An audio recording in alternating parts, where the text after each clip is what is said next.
So you're applying your faith and you're saying, I already have the victory.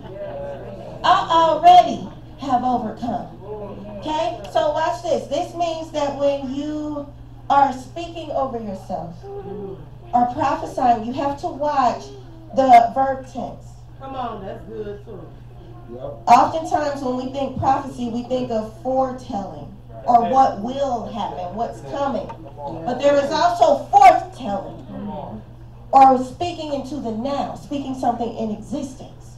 So when you pray or when you release a decree, release it from the posture of the already. And then there's past tense. Because you say, my destiny is secured. That means it already happened. So we have to watch our language in the kingdom and know when to use which tense.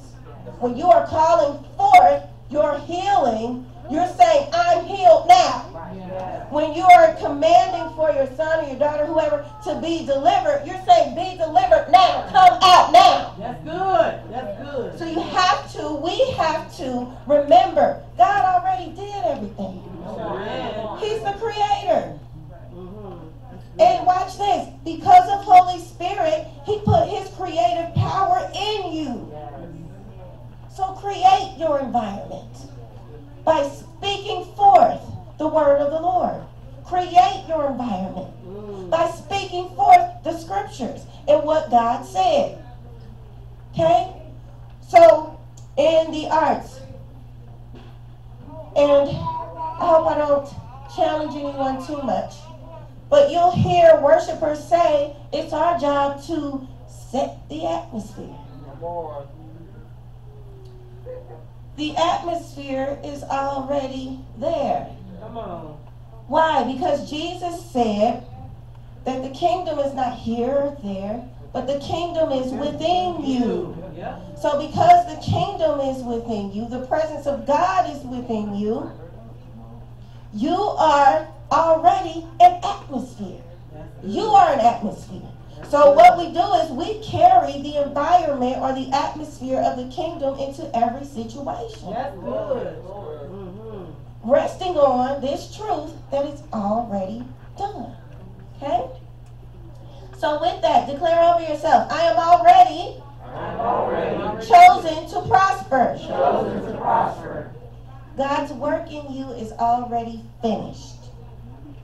What he wrote about you is your prophetic destiny. Romans 8:30. It says, moreover, whom he predestined, these he also called. Whom he called, these he also justified. And whom he justified, these he also glorified. So the word predestined in this passage means to decide beforehand. It is what God decreed from eternity beforehand. He already decided that you would win. He already decided that you would be great. He already decided that we would have wealth. All we have to do is align with what God already did. Just align with what he already established. Okay? Visions, dreams, goals. Just align with what God already did. Thank you, Lord. Now, the Lord invites us to shift. He says, walls and barriers that were once erected against you have been torn down. Yes. God says, I have given you the ability to leap over walls. I have given you the power to kick down barriers. Come on now. Tasha, come on. Do you have on heels? Take them off. I love you. I love you. That's my sister, y'all.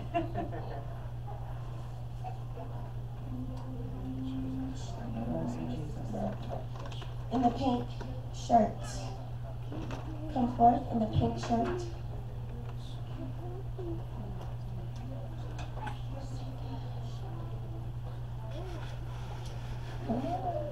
She's like, what's about to happen to me? Stand here. The Spirit of the Lord says, that I'm removing walls and barriers that have tried to lift themselves up in your life. I'm seeing 3 different areas, but I'm not led to say them publicly. But the Lord says, I'm giving you strength now to kick through those walls and barriers. I'm giving you strength and power to leap over them. So as an act of your faith, I'm going to encourage you to begin to kick through the wall. See it. Get it on your mind.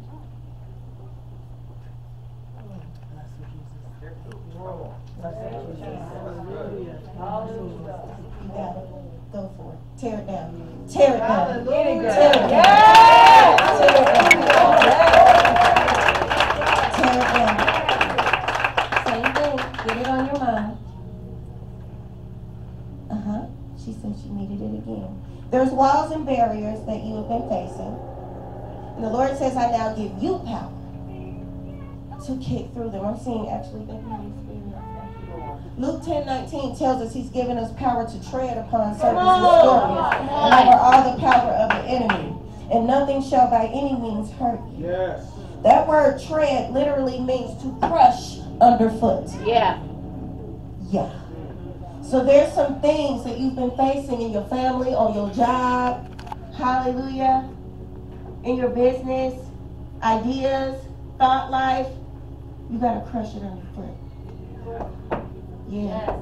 Yeah. Come on. Encourage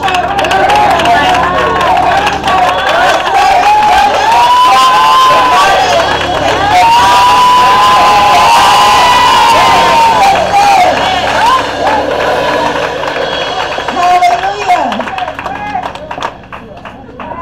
The last one, that's what it is. Come on. She's like, come on. Come on up. Come on, Brandon. Come on, Diane. Which one is it? She's looking right at me. She's coming Okay. with the plaid dress. Yes.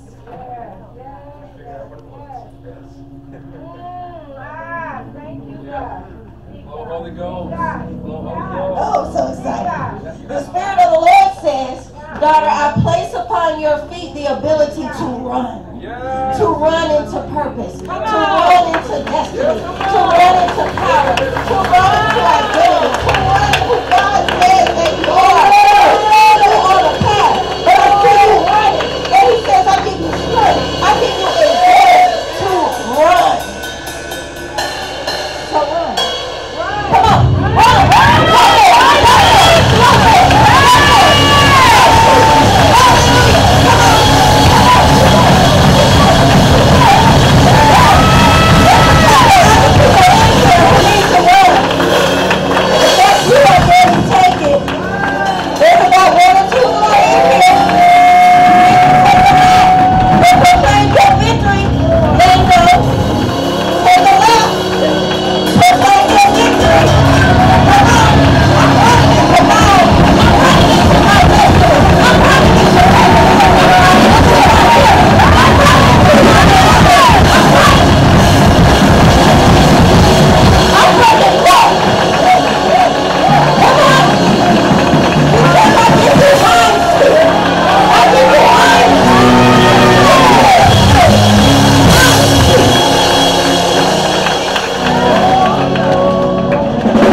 The Spirit of the Lord is burning up everything in your path that would try to snatch you out. He's burning up everything in your path that would try to get you to quit. He's burning up every enemy. I just saw a trail of fire. Thank you, God. Psalm 139:13 says, for you have created my inmost being. You knit me together in my mother's womb. Your eyes saw my unformed body. All the days ordained for me were written in your book before one of them came to be. You can keep flowing. We are not bound by fate that is beyond our control, which is the traditional definition of destiny. When someone or something is ordained, that means they are established. Come on, talk about it. It's not about titles and certificates and carrying on. It's about being established. It's about God taking what He already said in heaven and establishing it in the earth. That's good. This means that the foundation is already laid and that they are appointed or seated for a particular function. Come on. So, when you hear the Bible say that something is ordained, that means God has established it. Yes. Your destiny is ordained. Yes. It's already set. And what God sets cannot be undone, Roger. What God places in the earth, what He already established, cannot be revoked. Because man didn't give it to you. God did. Yes. Man didn't call you. Yes. God did. Yes. Man didn't put the word in your mouth. Yes. God did. Amen. So it's already done. Already done. Hallelujah. Watch this. That means God has already appointed you for greatness. He has already ordained you for innovative creations. He's already ordained you for wealth. See, we think when we hear the word ordained, it defaults to titles and functions. No, it means that God has already ordained you or established you. You are ordained. Amen. See, we quick to say, oh, I'm an ordained prophet. No, you are an ordained kingdom citizen, and everything that belongs to you, Cassandra, is yours. Because God established it. Ephesians 1:11 says, furthermore, because we are united with Christ, we have received an inheritance from God, for He chose us in advance. Amen. And He makes everything work out according to His plan. We all have a divine plan for destiny. We all have an inheritance that goes with it. What He has called you to do, He will cause it to work out. Amen. That word inheritance describes a provision that is bestowed upon us. What God has shown you that He has bestowed upon you is already established. That's a part of your prophetic destiny. So I'm going to have her, Erica, are you able to bring the lion? Yes. Oh, you stay there. That's fine. Desi, one of them. Team. Just the stickers. Pass them out. So what she's passing out for you guys, I love to bring gifts. Because you're special. So the Lord said to give you all these lion stickers. Okay? Jazzy, help her, please.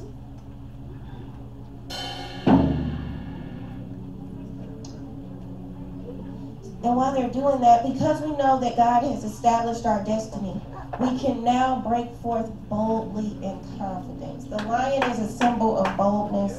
It's a symbol of confidence. It's a symbol of sound. Because a lion's roar can be heard up to like 2 miles away. So the Lord wants us to be bold and release our roar. Yes.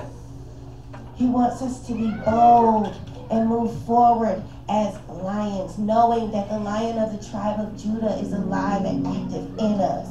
Boldness is the ability to take risks and to act innovatively, to have courage and confidence to be yourself. Yes. Man of God, be yourself, your best self. Yes. Nobody else can be you but you. So let the Lion of Judah roar through you, however He so chooses. You are a server. I'm seeing that you have the heart of a servant. Keep doing that. You're needed and you're necessary. Your roar is needed and necessary. So break up with the thoughts and lies that you don't fit in or you're quirky or whatever. No, you fit in. Amen. Amen. And you have a roar. And it's time for that sound to come forth. Amen. So the first thing is, the Lord wants to activate us in this boldness. Because the next season, the next open door that you face requires great faith. Boldness gives us the confidence to believe.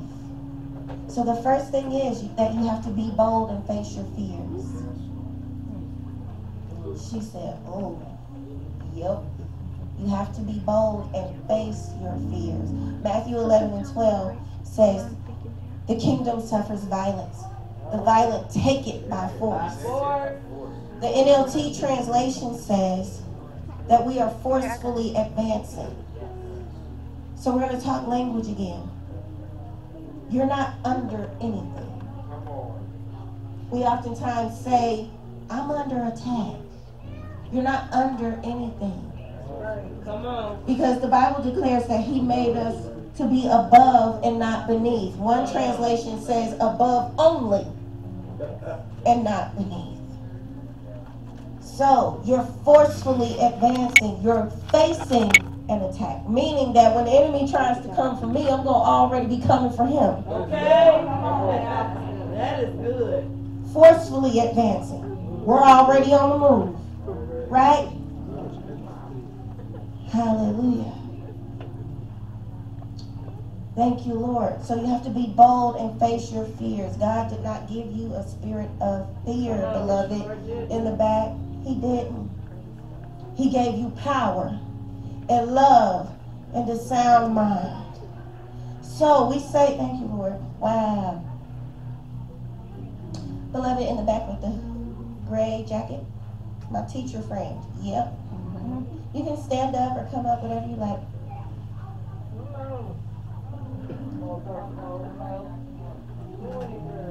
Oh, she wants to come up. Okay. You don't have to. But the Spirit of the Lord says that no longer will you live in fear and doubt. Yes, Lord. No more fear and doubt. What he told you to do, he wants you to do it. I see that you'll receive something. You'll say, oh, well, can you do it?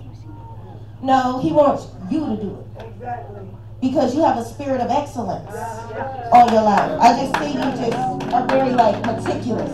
I don't know you, but I just am perceiving in the spirit that you're very meticulous, very excellent. And it's for you to do. So no more being afraid. As a matter of fact, come on up here. You're a leader. And there's a place right here in the front for you. It's comfortable in the back. Right? Because nobody has to see you. You don't have to speak. You don't have to really engage. You're kind of introverted. Yeah, it kind of works out. But you have a spirit of excellence that is needed and necessary in this hour. You have a voice. I'm also seeing that you're very wise. That spirit of wisdom, that gift of wisdom that's on your life, it's needed. Your voice, your roar, lioness, is needed. So come on out of the shadows and come up front and begin to open your mouth and speak. No more fear. No more hiding. No more hiding. I'm seeing an image of you and you're like, no, you belong up front. Yes. Leading the pack. Helping. You have the gift of helps. It's time for you to serve, but also you, watch this, you are a contributing gift to an advancing whole. You are a contributing gift to an advancing whole. That means your part is needed for the whole to advance. Okay? We oftentimes hear that one body fitly joined together, but we kind of discount our part in the body. Stop discounting yourself. That's right. That's right. No more shutting down. No more creeping off before somebody notices you and realizes, like, where'd you go? No. Stay up front. So you're going to sit with Prophet. That's right.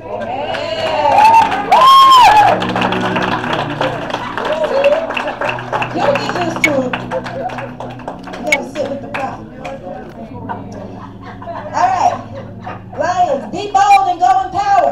Acts 14:2-3. Some of the Jews, however, spurned God's message and poisoned the minds of the Gentiles against Paul and Barnabas. But the apostles stayed there a long time, preaching boldly about the grace of the Lord. And the Lord proved their message was true by giving them power to do miraculous signs and wonders. The Lord proves himself through you. When you are a sign, when you are a wonder, it proves that Jesus really is Lord. It serves as proof. It serves as evidence that this Jesus we preach about is the real deal. Yes, it is. So that's another reason why you have to be bold. So that you can serve as a living witness. We say that I'm a living witness. You have to serve as a living witness that Jesus is Lord. Amen. Be bold. Yes, it's unpopular. Because you're going to have to say some things and address some things. Okay.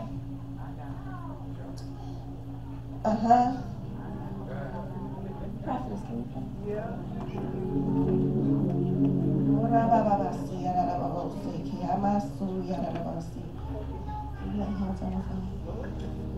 I looked over at you and I just saw Deliverance Ministry written on your shirt. So we activate Deliverance Ministry right now in the name of Jesus. You have the ability to see in the realm of the Spirit, but because you're afraid of what others would think, you stay quiet. You're not weird. You're not tripping. What you saw is what you saw. So connect with Prophetess and Prophet Russell and begin to stir that prophetic gift. Begin to train that gift. Prophetess Brandy has Deliverance Ministry. That's why the enemy tries to attack you so much. Because of the Deliverance Ministry that works on your life. So I say that the Deliverance Ministry that works on her life and my life, we activate it now in Jesus' name. We say that she will have the boldness to say, come out! Come out! That she will declare the name of Jesus. That she will proclaim Jesus. That she will proclaim heaven. That she will proclaim. That she will proclaim truth. Set them free. I hear the Spirit of the Lord say, set my people free. Set my people free.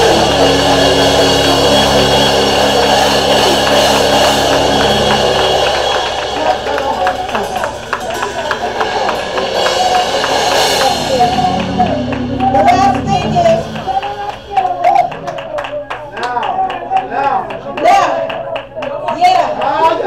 get you some books. Start with Pigs in the Parlor, that's a good one.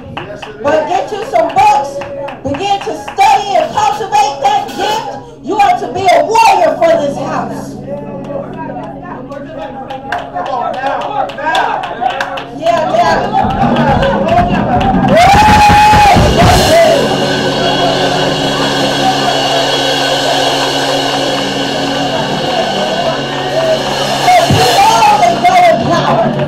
Be bold and go in power. No more delay. The next thing is, you have to be bold and roar. We only have one more after this, but you have to be bold and roar. In other words, prophesy. Prophecy is not always thus saith the Lord of hosts. And the Spirit of God said unto me. And I hear the Spirit of the Lord say. Come on, talk about it. That's not prophecy. Come on. It is in its right context. But we limit it to that. Guess what? Talk about it, Apostle. Hallelujah.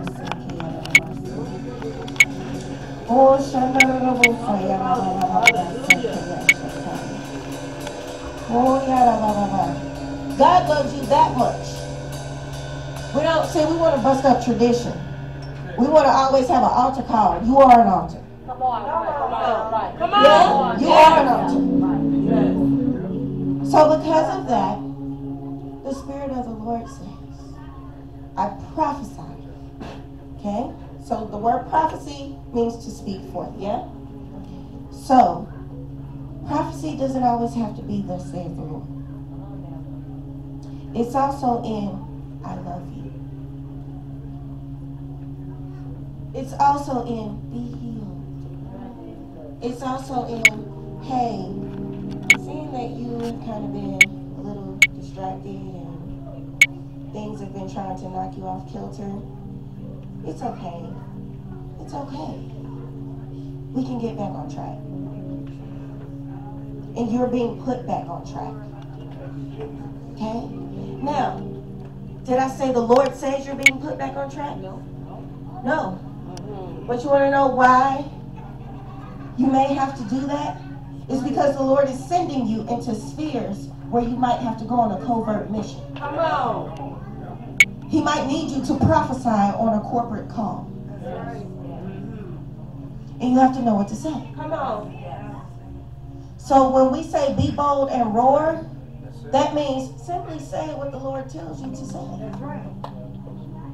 I'm seeing your heart, and it's been shattered into many, many pieces just through life experiences. It's mended